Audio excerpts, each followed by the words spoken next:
Hey guys, this is Varsha and welcome to VSP classes.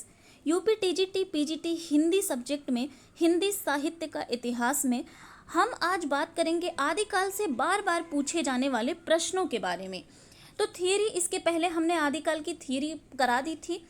तो यहाँ आज हम केवल क्वेश्चन को सॉल्व करेंगे जो मोस्ट इम्पॉर्टेंट क्वेश्चन है और जो पिछले वर्षों में बार बार पूछे गए हैं।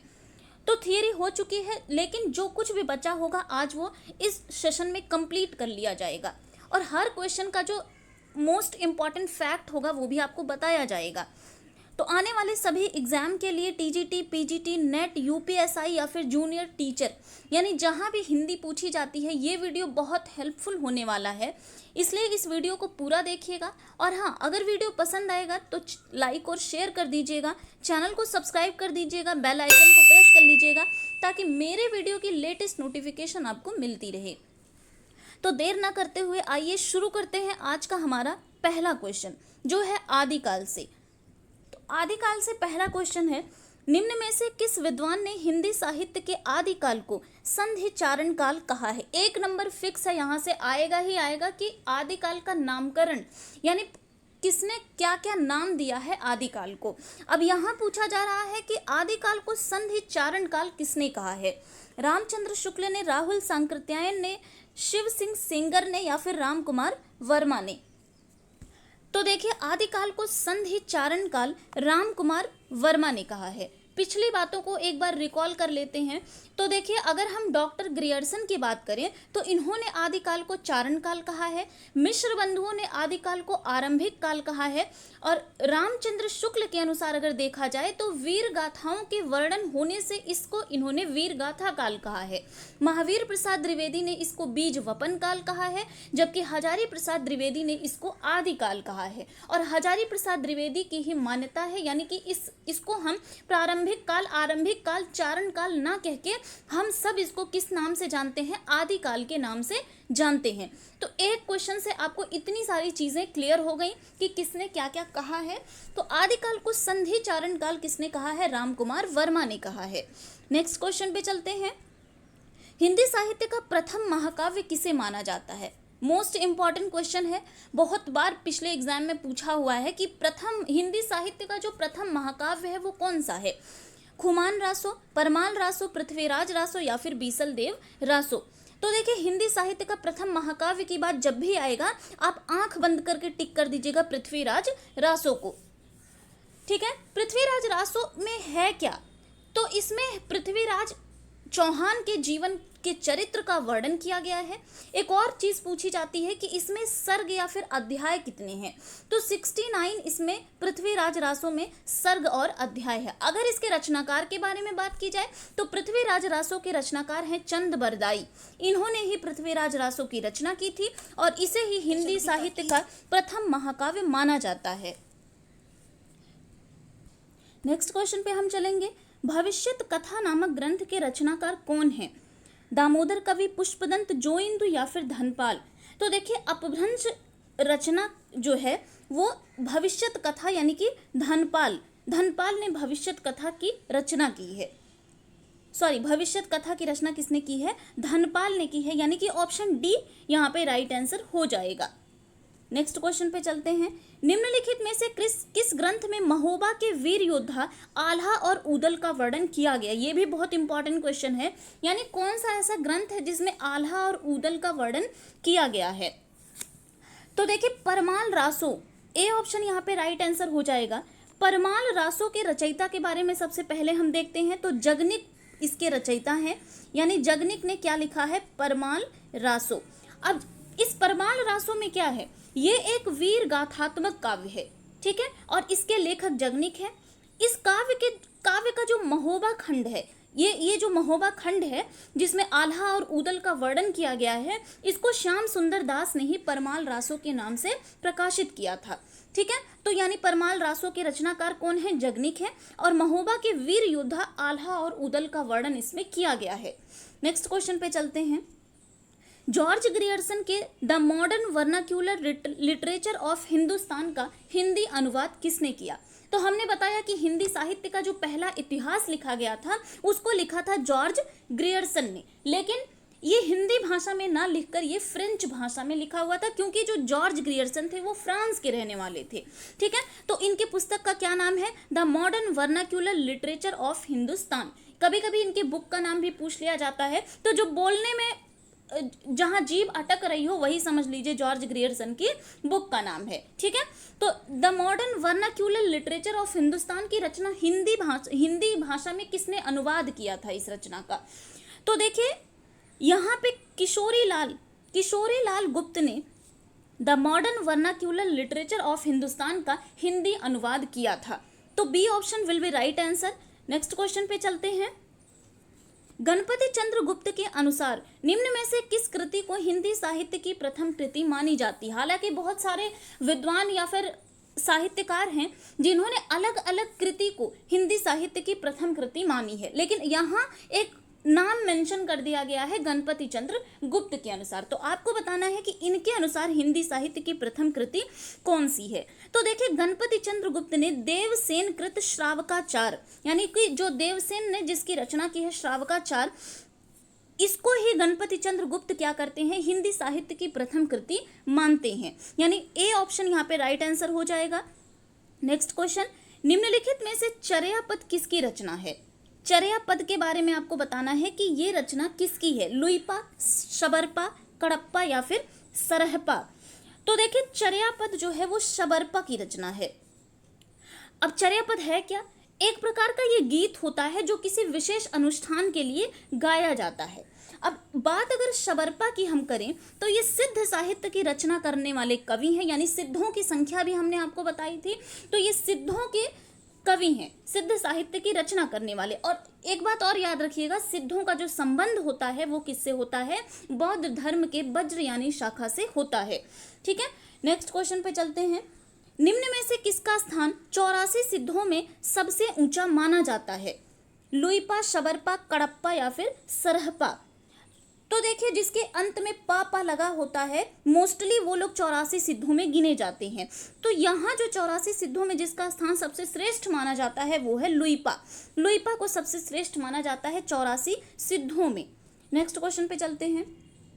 हिंदी साहित्य के इतिहास का सर्वाधिक विवादास्पद काल किसे माना गया है? आधुनिक काल, रीतिकाल, आदिकाल या फिर भक्ति काल को? तो देखिए आदिकाल को हिंदी साहित्य का सर्वाधिक विवादास्पद काल माना गया, क्योंकि जो रचनाएं मिलती हैं उनका भी कोई ठोस प्रमाण नहीं होता है, और इनकी आदिकाल की जितनी भी रचनाएं हैं वो या तो अप्रमाणिक हैं या अर्ध प्रमाणिक हैं, यानी कि किसी भी रचना को हम पूर्णतः सत्य नहीं मान सकते। इसलिए इसमें ज़्यादा से ज़्यादा विवाद जो हिंदी साहित्य के इतिहास में है वो कहाँ पे है? आदिकाल में है। नेक्स्ट क्वेश्चन पे चलते हैं। एक थाल मोती से भरा सबके सिर पर औंधा धरा, प्रस्तुत पंक्तियां किस कवि की है? तो हमने बताया था अमीर खुसरो के बारे में। इन्होंने क्या किया था? इन्होंने पहेलियां, मुकरियां, गजल और दो सुखने, ये सब इनकी प्रसिद्ध रचनाएं हैं। तो ये इनका एक क्या है? एक पंक्ति है, एक थाल मोती से भरा सबके सिर पर औंधा धरा, अमीर खुसरो का है। अब बात अगर अमीर खुसरो की हो रही है तो अमीर खुसरो के बारे में इंपॉर्टेंट फैक्ट भी जान लेते हैं जो कि एग्जाम में बार बार पूछा जाता है। सबसे पहले मैं आपको बता दूं कि अमीर खुसरो जो हैं उनको तूतिए हिंद कहा जाता है। अमीर खुसरो को खड़ी बोली के आविष्कारक का श्रेय भी दिया जाता है, और इन्होंने अपनी भाषा के लिए हिंदवी शब्द का सबसे पहले उल्लेख किया है। और इतना ही नहीं, अमीर खुसरो को सितार व तबले का आविष्कारक भी माना जाता है। ऑलराइट, नेक्स्ट क्वेश्चन पे चलते हैं। अमीर खुसरो के गुरु का क्या नाम है? रामानंद, कबीर, हजरत निजामुद्दीन औलिया या फिर इनमें से कोई नहीं? तो अमीर खुसरो के जो गुरु हैं वो हैं हजरत निजामुद्दीन औलिया। ठीक है, नेक्स्ट क्वेश्चन पे चलते हैं। सरहपाद की प्रसिद्ध रचना कौन सी है? तो सरहपाद की जो प्रसिद्ध रचना है वो है दोहा कोश। दोहा कोश किसकी रचना है? सरहपाद की। ठीक है, याद रखिएगा सरहपाद की रचना क्या है? दोहा कोश। नेक्स्ट क्वेश्चन पे चलते हैं। आदिकालीन साहित्य में युद्ध वर्णन में किस भाषा का प्रयोग हुआ है? यानी कि जब युद्ध का जो वर्णन हुआ है आदिकाल में उसमें किस भाषा का प्रयोग हुआ है? अवधी, ब्रज, खड़ी बोली या फिर डिंगल? तो देखिए आदिकालीन साहित्य में जो युद्ध वर्णन हुआ है उसमें मोस्टली डिंगल भाषाओं का प्रयोग हुआ है। अब पूछ लिया जाता है कि डिंगल और पिंगल भाषाएं कहते किसे हैं, तो डिंगल भाषाएं वो होती हैं यानी कि अपभ्रंश मिश्रित राजस्थानी जो होती हैं वो डिंगल होती हैं। और इसी संबंध में हम पिंगल की अगर बात करें कि पिंगल भाषाएं क्या हैं, तो अपभ्रंश मिश्रित ब्रज भाषा जो होती है वो पिंगल भाषाएं होती हैं। तो डिंगल और पिंगल भाषाएं याद रखिएगा आप लोग। डिंगल क्या है, अपभ्रंश मिश्रित राजस्थानी भाषा। नेक्स्ट क्वेश्चन पे चलते हैं। अमीर खुसरो की रचना खालिक बारी क्या है, यानी अमीर खुसरो की एक रचना है खालिक बारी, वो है क्या, नाटक है, उपन्यास है, शब्दकोश है या फिर कहानी है। बहुत फेमस रचना है इनकी खालिक बारी और ये एक तरीके का शब्दकोश है। तो सी ऑप्शन यहाँ पे राइट आंसर हो जाएगा। देखिए खालिक बारी में बेसिकली हुआ क्या है, इसमें इन्होंने तुर्की, अरबी, फारसी और हिंदी भाषा के पर्यायवाची शब्दों को शामिल किया है। किसमें, खालिक बारी में। क्यों किया है, इनका उद्देश्य क्या था, तो यह रचना इन्होंने गयासुद्दीन तुगलक के पुत्र को भाषा ज्ञान देने के उद्देश्य से करी थी। ठीक है, तो खालिक बारी इनका एक शब्दकोश है और शब्दकोश में इन्होंने हर तरह की भाषाओं के पर्यायवाची शब्दों को शामिल किया है क्योंकि इनका उद्देश्य गयासुद्दीन तुगलक के बच्चे को भाषा का ज्ञान देना था। नेक्स्ट क्वेश्चन पे चलते हैं। जसमयंक जस चंद्रिका के रचनाकार कौन है, तो जसमयंक जस चंद्रिका के रचनाकार हैं मधुकर कवि। नेक्स्ट क्वेश्चन पे चलते हैं। किसके अनुसार चंद बरदाई हिंदी के प्रथम महाकवि माने जाते हैं और इनकी रचना पृथ्वीराज रासो हिंदी का प्रथम महाकाव्य, यानी ऐसा कौन सा साहित्यकार है जिसने चंद बरदाई को हिंदी का प्रथम महाकवि मान लिया है और चंदबरदाई की जो रचना है पृथ्वीराज रासो, इसको हिंदी का प्रथम महाकाव्य मान लिया है। तो देखिए रामचंद्र शुक्ल जी चंदबरदाई को हिंदी का प्रथम महाकवि और पृथ्वीराज रासो को हिंदी का प्रथम महाकाव्य मानते हैं। ठीक है, नेक्स्ट क्वेश्चन पे चलते हैं। निम्न में से किस कवि को अभिनव जयदेव की उपाधि मिली है, विद्यापति को, नंददास को, घनानंद को या फिर पुष्पदंत को। तो अभिनव जयदेव की उपाधि किसको मिली है, घनानंद को, विद्यापति को, विद्यापति को मिली है क्या, अभिनव जयदेव की उपाधि। Next question. हिंदी साहित्य का आदिकाल पुस्तक के लेखक कौन है, तो पुस्तकों के बारे में भी हमने बताया था कि कौन कौन से साहित्यकारों ने कौन कौन सी पुस्तक लिखी है। तो हिंदी साहित्य का जो आदिकाल लिखा है वो है हजारी प्रसाद द्विवेदी ने। तो A option will be right answer. अब देखिए जब बात पुस्तकों की हो ही रही है तो एक बार हम पिछली बातों को रिकॉल कर लेते हैं। जैसे अगर बात करी जाए कि हिंदी काव्यधारा किसने लिखा है, ये अन्य इतिहास संबंधी जो ग्रंथ है उसको भी देख लेते हैं। तो हिंदी काव्यधारा राहुल सांकृत्यायन ने लिखा है, हिंदी भाषा और साहित्य बाबू श्याम सुंदर दास ने लिखा है और हिंदी साहित्य का अतीत किसने लिखा है, विश्वनाथ प्रसाद मिश्र ने लिखा है। और अगर हम वही बात करें हिंदी साहित्य की कहानी की, तो प्रभाकर माचवे ने हिंदी साहित्य की कहानी को लिखा है। ये कुछ पुस्तकें हो गई। तो हिंदी साहित्य का आदिकाल पूछा है तो आदिकाल किसने लिखा है, हजारी प्रसाद द्विवेदी ने लिखा है। नेक्स्ट क्वेश्चन पे चलते हैं। आचार्य रामचंद्र शुक्ल ने हिंदी का सर्वप्रथम कवि किसे माना है, सरहपा, पुष्पदंत, चंदबरदाई, स्वयंभू। तो अभी हमने पीछे बताया था कि आचार्य रामचंद्र शुक्ल ने चंदबरदाई को हिंदी का प्रथम कवि माना है और इनकी रचना जो पृथ्वीराज रासो है उसको हिंदी का प्रथम महाकाव्य माना है। तो वही बात यहाँ घुमा के आपसे पूछ ली गई, हिंदी का सर्वप्रथम कवि कौन है, तो चंदबरदाई आचार्य रामचंद्र शुक्ल के अनुसार हैं। ठीक है, पहले आप अनुसार देख लीजिए कि किसके अनुसार आपसे चीजें पूछी जा रही हैं। Next question. सिद्धों की संख्या कितनी मानी गई है, तो सिद्धों की संख्या कितनी है, 84 है। 84 सिद्धों की संख्या हिंदी साहित्य के आदिकाल में मानी गई है। और ये सिद्ध जो है वो हमने आपको बता दिया कि ये सिद्ध जो है इनका संबंध बौद्ध धर्म से होता है। Next question. डिंगल शैली का प्रयोग किसमें मिलता है, जैन साहित्य में, रासो साहित्य में, लौकिक साहित्य में या फिर सिद्ध साहित्य में। तो देखिए डिंगल शैली के अगर प्रयोग की बात हम करें तो रासो साहित्य में डिंगल शैलियों का प्रयोग मिलता है। नेक्स्ट क्वेश्चन पे चलते हैं। नाथ पंथ के प्रवर्तक कौन है, ठीक है, नाथ पंथ के प्रवर्तक कौन है, गोरखनाथ, चौरंगी नाथ, भरथरी या फिर इनमें से कोई नहीं।